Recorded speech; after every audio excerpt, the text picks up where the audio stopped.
Hi, this is Randy Rolfe sharing foundational concepts about vibrant health through natural living. Today I want to talk about raw foods. Now, 100,000 years ago, humans only ate raw foods. So our basic evolution with our digestion and our blood system is geared towards raw foods. Now, of course, when we live in the colder areas, it's very hard to get raw foods some times of the year.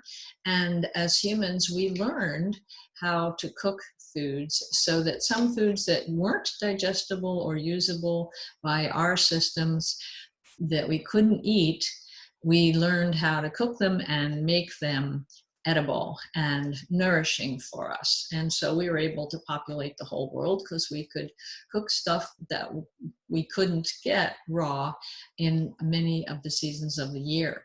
So we have evolved to some extent to be able to process these cooked foods because we did learn about fire.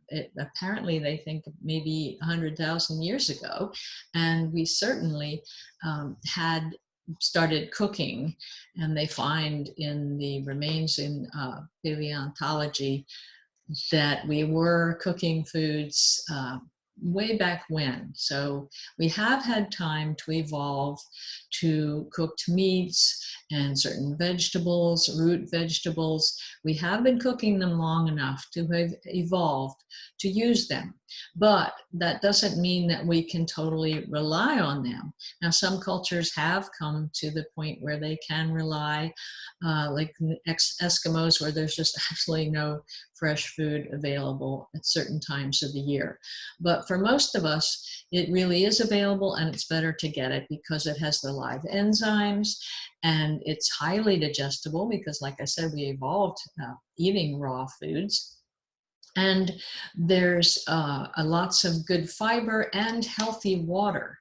And the way that fruits and vegetables hold the water, the water is much more healthy than what you can get out of a tap and out of most filters, although my own filter does restructure the water much like a fruit or vegetable.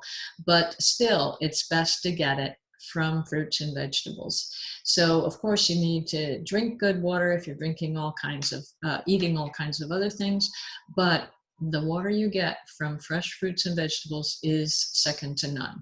And that means, of course, organic whenever possible, because you don't want any of the pesticides and herbicides or GMO kinds of chemicals that are used in plants that are not organically grown. So you want to get raw fruits and vegetables and eat them in traditional ways. If they've always been cooked, it's best to cook them. If they've usually been eaten fresh, then that's the best way to do it, because we have not changed our evolutionary response to foods in the last 200 or 500 or even 1,000 years. Our lifestyles are way too long to have evolved to eat anything but same thing we were eating 10,000 years ago. So try to include raw foods as much as possible, but eat the ones that have traditionally been eaten raw, like salads, like fruits. And some of the greens have traditionally been cooked, and root vegetables traditionally been cooked. So think of that. What is the traditional way to prepare foods? And even adding spices and herbs can complement what you're eating. So do follow any traditions you have in your family, or look up some ethnic diets and include all the different elements that are in that diet. So that's it for today. Stay safe and have a great week.